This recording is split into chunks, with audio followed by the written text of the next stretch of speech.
ESN, edisi podcast jalan-jalan. Oh, gitu. Tadi sudah ngambil sampel gimana cara tata cara siswa atau wali siswa untuk jalur prestasi.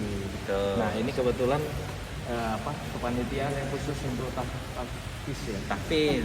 Ada semua sama ini prestasi di sini. Sama prestasi juga ya. Ini semua. Jadi Oh, semua ya. Yang praktisnya di sini. Oke, yang prakteknya Ini di sini. apa? Yang taktis, yang taekwondo, ya. Ini dengan Pak siapa? Ini Pak Kuswo. Pak Kuswo kebetulan ketua panitia untuk ini ya. Koordinator. Iya. Aku nggak ngerti. Jadi giling itu pertama jalur mampu. Iya. Yang kedua anak guru dan tenaga kependidikan yang ada di sini. Terus yang ketiganya prestasi. Iya. Nah, terus selama 3 hari ya, sudah 3 hari ya, Iya. ini ya. Ini sudah berapa siswa prestasi yang sudah calon siswa prestasi yang sudah Ini secara keseluruhan giling dengan prestasi kurang lebih di sekitar 130. Iya. Terus dari waktu ke waktu ini kan udah 2 tahun masa pandemi ya. Ini dilakukan memang seperti ini ya, dengan protokol ketat, terus dan dengan kita terpisah. terus ada pendaftaran online juga ini dari Ini sudah online, cuman kalau untuk prestasi itu karena memang anaknya dibutuhkan untuk dilihat performnya gitu, maka mereka Assalamualaikum. Kebetulan kepala sekolah. Pak Kepala Sekolah. Oke. Iya. Assalamualaikum Pak Kepala Sekolah. Nah, ini wawancara sedikit nih ya, sambil jalan-jalan. Nah, ini saya lihat tadi dari awal masuk betul-betul ketat ya. Satpam langsung stop, kami tim langsung periksa suhu tubuh, terus juga lihat tadi untuk pendaftaran administrasi ya kan. Dengan teraturnya, terus saya lihat juga bapak-bapak sudah menggunakan protokol yang berjarak gitu ya. Nah, ini Pak Kepala Sekolah. Nah, kebetulan edisi jalan-jalan kita mau lihat supaya paling tidak warga Bandar Lampung mau tahu ini pendaftaran jalur prestasi ini begini mekanismenya. Kan kadang-kadang kalau yang orang tua siswa yang ada yang nggak memahami, walaupun ini sudah ada di web ya, ada di blognya SMP Negeri 2. Nah, sejauh ini sepengetahuan Bapak ini belum direkap ya untuk berapa siswa prestasi yang sudah calon siswa prestasi yang sudah mendaftar. Untuk tahap pertama ini jalur prestasi, kemudian zonasi, bina lingkungan afirmasi, anak guru tadi sudah saya cek di yang masuk ke server ada 156 yang sudah masuk ke server. Itu dari 3 tadi. Dari 3 jalur ini. Jalur tadi. Dari 3 jalur. Nah, itu nanti mau diambil berapa itu? Mau diserap berapa? Ya, kita sesuai dengan kuota dari kementerian, sesuai dengan Permendikbud dari 1/2021 dan juga dengan perwali dan juknis dari dinas. Jadi untuk prestasi 30%, kemudian nanti zonasi itu minimal 50% gitu. Nanti akan kita lihat berapa pendaftar terakhir. Kan kita saring, saatnya kita akan terima 30%, itu kan nanti ada yang prestasi akademik, nilai rapot semester 4, 5, 6 ya, kelas 4, 5, 6, semester 1, 2 ya. Itu akan kita seleksi di situ, kurang lebih nanti di situ 15%. Nah, yang non akademik kurang lebih 15%. Jadilah 30% yang akan kita terima dari prestasi. Mengenai billing nih Pak Kepala. Ya. Ini apa yang diambil, apa yang diserap calon siswa ini? Artinya stressingnya billing ini apa sih program daripada pemerintah Kota Bandar Lampung? Yang jelas ya ini program udah 11 tahun yang lalu 11 dari tahun, pertama Pak Wali Kota menjadi Pak Herman menjadi Wali Kota Bandar Lampung, langsung 2010 gitu menerapkan penerimaan siswa bina lingkungan dari keluarga yang belum mampu. Nah, harapannya ya membantu warga Bandar Lampung yang miskin. Jadi bisa sekolah di sekolah negeri dekat dengan tempat tinggalnya, nggak usah ngongkos. Harapannya kan begitu. Jadi konsep keadilan juga. Iya, konsep keadilan. Tapi daftar di dekat tempat tinggalnya, kemudian biayanya dibiayai oleh pemerintah Kota Bandar Lampung, tidak gratis. Sekolah favorit kan? Iya, jadi tetap bayar, Iya. ya tapi dibayari oleh pemerintah, kan gitu. Bukan gratis. Jadi itu memang di luar dana-dana BOS dan sebagainya ya, bantuan-bantuan. Ya, itu ada khusus untuk dari APBD itu dialokasikan untuk membantu siswa bina lingkungan. Terus Pak Kepala Sekolah, ini sejauh ini ya sudah 11 tahun ya, terutama stressingnya bina lingkungan, karena memang ada beberapa kontroversi yang saya lihat di masyarakat mengenai program billing, tetapi kenyataan sudah 11 tahun ini ya. Iya. Sejauh ini apa evaluasi daripada terutama Pak Kepala Sekolah, ini kebetulan Ketua MKKS juga nih. Oke, yang jelas begini. Yang pertama program zonasi, program bina lingkungan yang digagas oleh Wali Kota Bandar Lampung udah 11 tahun yang lalu. Ini kan diadopsi oleh Kementerian Pendidikan dan Kebudayaan. 3 tahun ini penerimaan siswa melalui jalur zonasi. Jadi adopsi itu sebetulnya pemerintah jadi sudah duluan pemerintah duluan 11 tahun yang lalu. Pemerintah baru tahun yang ketiga ini menerapkan sistem penerimaan zonasi, kan begitu. Nah, dalam artian evaluasi selama ini ada plus minusnya. Plusnya kadang-kadang anak itu mendapatkan pendidikan sesuai dengan yang diharapkan di sekitar tempat tinggalnya. Itu plusnya. Bisa masuk sekolah negeri tanpa harus bersusah payah berkompetisi, tes dan sebagainya. Yang penting kategorinya tidak mampu, dia masuk siswa bina lingkungan, kan begitu. Setelah diverifikasi oleh tim dari sekolah, panitia tim verifikasi ada tim verifikasi, ada instrumennya, layak enggak ini dikategorikan, ini kategori tidak mampu. Nah, kalau layak tidak mampu, ya diterima jalur bina lingkungan atau afirmasi. Tapi kalau ternyata di verifikasi ke tempat tinggal orang tuanya tergolong mampu, ya enggak kita terima melalui jalur itu, kan begitu. Ya, memang ada segi negatifnya, itu kasuistik. Kadang-kadang anak billing itu mungkin karena di rumah kurang perhatian dari orang tuanya mungkin sibuk untuk mencari nafkah sehingganya kurang perhatian dari orang tuanya. Ini kadang-kadang di sekolah ini tingkahnya agak berbeda dengan anak yang lainnya. Ini ada perlakuan ekstra terhadap mereka untuk lebih supaya artinya paling etika ya. Tapi kalau di SMP 2 alhamdulillah ya, karena siswa billing ini kan dicampur dengan siswa reguler. Ya, bergabung. Jadi mau nggak mau ya harus adaptasi dengan siswa yang lainnya. Kamu harus nular yang baik ya. Itu kasuistik aja. Jadi itu ibadah bagi guru-guru SMP yang ada di Bandar Lampung ini.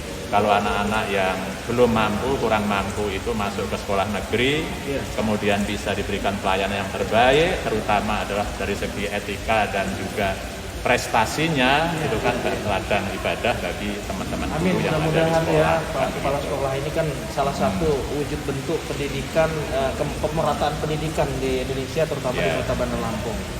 Baik, satu lagi Pak, Pak Kepala Sekolah. Kan di masa pandemi ini kegiatan belajar mengajar ini kan, ini saya mewakili daripada para orang tua, keluhan ya terutama ya.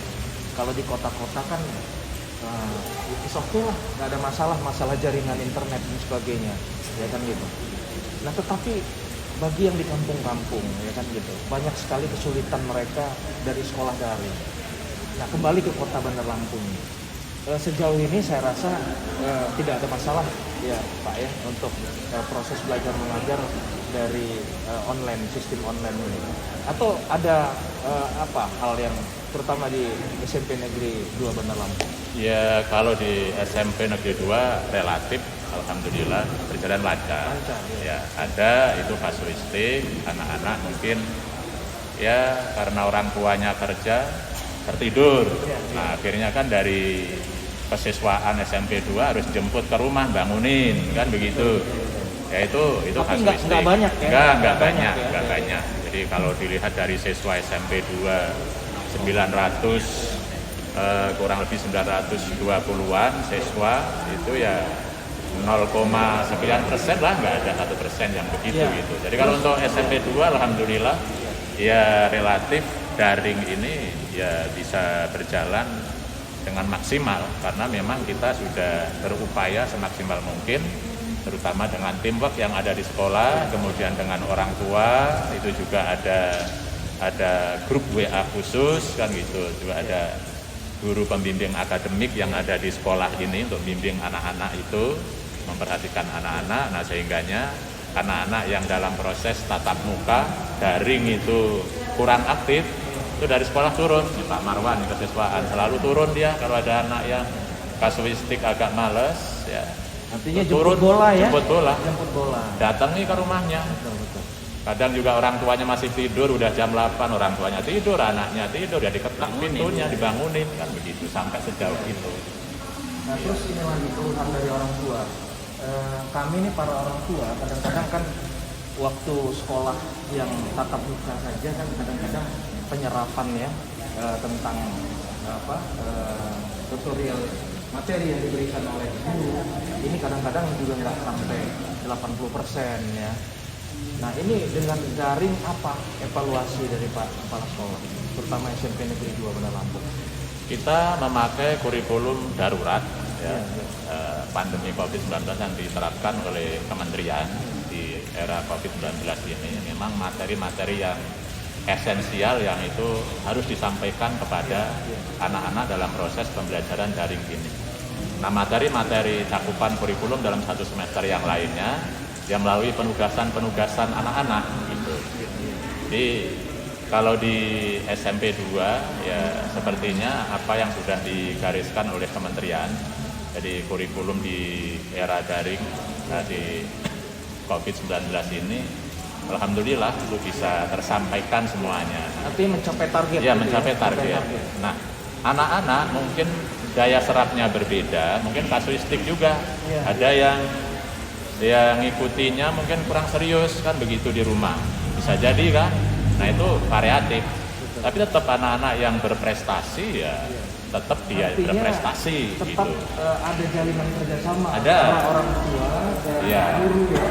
Artinya terutama bagian kemahasiswaan tadi untuk jemput bola memberitahu supaya lebih menggugah anak supaya lebih aktif ya. Dan kita juga punya moto di sini, prestasi oke, integritas kejujuran juga kita utamakan. Jadi walaupun ulangan seandainya anak entah di mana, kemudian guru memberikan soal dari daring, dari sekolah entah atau dari mana juga, ya kita harapkan anaknya benar-benar jujur gitu, nggak buka ya internet, nggak buka buku, ya memang sesuai dengan seperti belajar di seperti ini, belajar di seperti sekolah belajar biasa. gitu. Iya, karena memang ya karakter kita utamakan. Contoh waktu tengah semester, waktu ujian sekolah, itu passwordnya memang udah ke password karakter. Saya akan mengerjakan soal-soal ini dengan kejujuran, gitu kan. Kalau tidak jujur, saya nanti akan berdosa sesuai dengan agama saya, kira-kira begitu. Klik, Jadi baru diterapkan nilai-nilai. iya nilai kejujuran itu sebagai password yang ada di SMP Negeri 2 Nah, Bandar terus Lampung. gini Pak Kepala Sekolah. Ya. Sekarang kalau memang ada kan siswa-siswa yang SMP Negeri 2 yang berprestasi ya, baik bidang olahraga, bidang seni ya. Nah terus dengan daring ini mereka ini gimana nih? Apa memang nggak latihan lagi kah? Apakah mereka harus latihannya di rumah? Atau bagaimana Pak? Kita memang secara daring, anak-anak rata-rata yang memang punya prestasi itu kan sudah ada guru lesnya juga dipantau oleh guru pembimbing ekstrakurikuler dari sekolah. Iya, jadi sistemnya memang daring semua. Daring semua. Tetap jalan. jalan. Pembinaan yang anak-anak berprestasi, baik itu sains, olahraga, seni, tetap jalan gitu ya. Sistemnya sistem daring. Hari ini olahraga masuk. Pencak silat putri masuk tim pertama mewakili kota, karate putra mewakili kota Madiun. Itu secara daring. Secara daring. Ya, untuk yang KOSN itu, ya kompetisi olahraga siswa nasional ini berjenjang, kota, provinsi, nasional. Seperti PAI kemarin lomba ini pidato itu juara 2 nasional.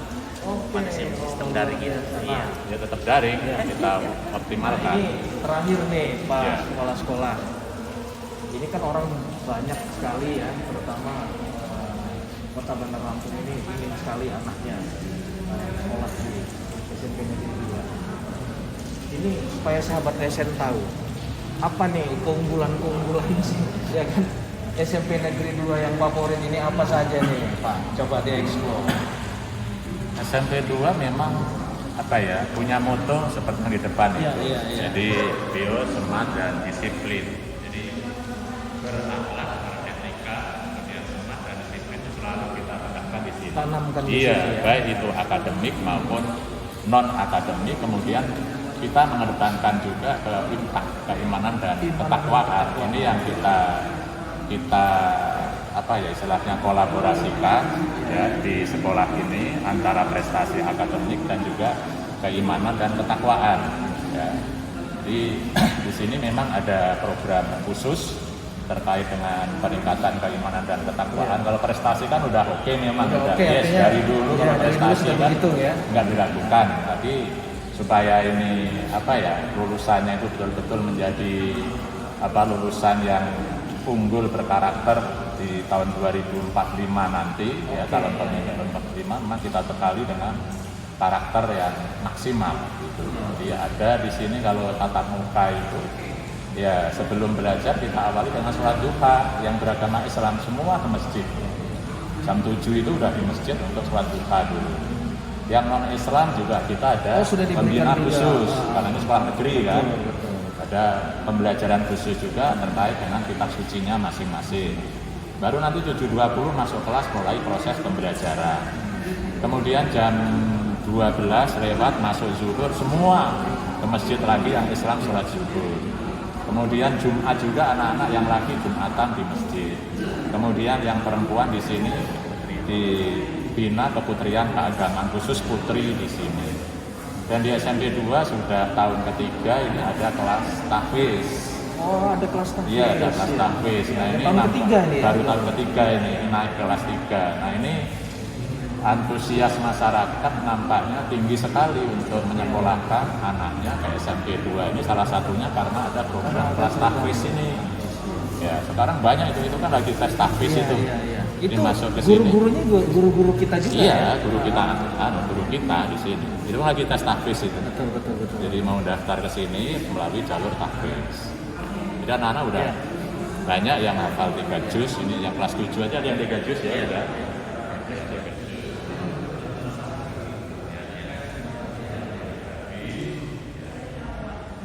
Pokoknya Bisa kita sambil Iya. lihat. kita mencoba sekolah untuk semua lah di sini kira-kira begitu. Artinya betul-betul all in lah di sini. Yang sudah nggak kemana-mana lagi, tapi sudah kurikulumnya sudah masuk, keagamaan karakternya ada. Ini ada berapa guru ya yang terutama khusus di tahfiz? Di tahfiz ini Pak Ridho ini. Ini Pak Ridho. Ada Pak Ridho, ini Pak Alim, ini tes tahfiz juga. Iya. Terus balik ke sekolah.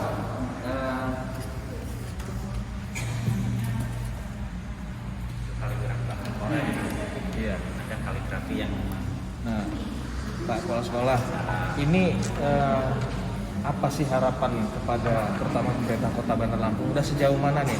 Artinya dinas pendidikan dalam hal ini dalam pembinaan ya ke khususnya SMP Negeri 2. Nah, kebetulan kan Bapak juga ketua MKKS. Apa ada semacam keluhan atau himbauan apa yang bisa disampaikan untuk khususnya pemerintah dan umumnya pada masyarakat Kota Bandar Lampung? Baik, untuk pemerintah Kota Bandar Lampung karena memang ikon Bandar Lampung sekarang ini kan pendidikan dan kesehatan. Nah, dari itu saya juga mendukung sekali program Pak Wali Kota kemarin ditambah dengan yang sekarang. Bu Wali melanjutkan gedung-gedung SMP kan secara fisik dibangun tingkat semua. Nggak ada di kabupaten lain yang dibangun seperti itu. Nah, saya berharap ya sudah cukuplah untuk pemerintah kota SMP negeri itu 45 ini aja. Secara kuantitas kan sudah cukup. Sudah gitu. cukup standar ya. Sudah cukup standar. Nah, tinggal peningkatan kualitasnya. Kualitas SDM ya. Ya, SDM-nya kita tingkatkan supaya nanti mutu lulusannya juga bisa sejajar gitu loh. 45 SMP negeri itu kalau bisa lulusannya ya 11-12 lah gitu. Artinya Jadi- standar kompetensi guru sampai hari ini secara rasio, indeks rasio ya, karena Bapak Ketua MKKS, ini berapa persen yang sudah standar kualifikasi? Sebetulnya udah 95% 95%. sudah standar Sudah dikit kalau sekolah lagi dong ya? negeri. Sudah Iya. dikit lagi ya? Hanya saja mungkin ya di Sekolah apa ya? swasta. Bukan, ini karena sistemik ya. Iya, Mungkin dari input, kemudian sarpra di sekolah itu juga nggak sama, Iya, sehingga akibatnya juga prestasi dan lulusan juga kan berbeda antar Iya, sekolah. Nah ini bagaimana caranya ke depan dari Pemkot khususnya Dinas Pendidikan Kota Bandar Lampung ini ya kita bersama-sama gitu, stakeholder semua bergerak ya mendukung untuk peningkatan SDM sehingga 45 SMP negeri yang ada di Bandar Lampung ini ya semuanya favorit gitu. Jangan hanya SMP 2 aja dikenal masyarakat itu sekolah favorit gitu kan. Di 45 sekolah ini bisa favorit sudah 12 lah pokoknya gitu. Artinya Hampir rata sama secara rata sistemnya, semua sehingga masyarakat bisa terlayani semua kan gitu. Apalagi dengan sistem zonasi ini yang dipanjang pengen sekolah ke SMP 2. Kalau nggak punya prestasi kan pasti nggak bisa, zonasi pasti nggak diterima. Kan Artinya gitu. mereka kan harus di sana Iya. di wilayahnya Nah ya. dengan mutu prestasi kemudian sarana prasarana lambat laun dilengkapi, saya yakin nanti juga SDM juga terus tingkatkan ya. Itu nanti outcome juga akan bisa merata harapannya kan.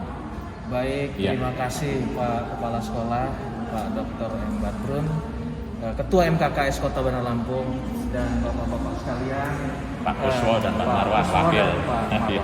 Oke, sahabat SN, dimanapun Anda berada, ini suatu inspiratif hari ini dan kita berikan informasi kepada masyarakat Kota Bandar Lampung khususnya calon siswa yang akan menyekolahkan anaknya dari sistem billing atau prestasi dan ada juga yang zonasi ya. Mudah-mudahan ini bisa memberikan satu kontribusi dan pemikiran-pemikiran kita bahwa kalaupun artinya masih belum bisa diterima di SMP Negeri 2 Bandar Lampung, tetapi secara kepemerataan tadi kata Pak Kepala Sekolah ini sudah hampir sama, beda-beda tipis ya, beda-beda tipis 45 ini di daerah masing-masing. Tinggal nanti saling berkompetisi sehat di dunia pendidikan, terutama SMP Negeri di Kota Bandar Lampung. Dari Bandar Lampung, SN Media Podcast edisi Jalan-Jalan memberikan informasi kepada masyarakat Kota Bandar Lampung. Demikian saya akhiri, wabillahi taufik wal hidayah. Wassalamualaikum warahmatullahi wabarakatuh. Waalaikumsalam warahmatullahi wabarakatuh. Duduk, Pak Ferry.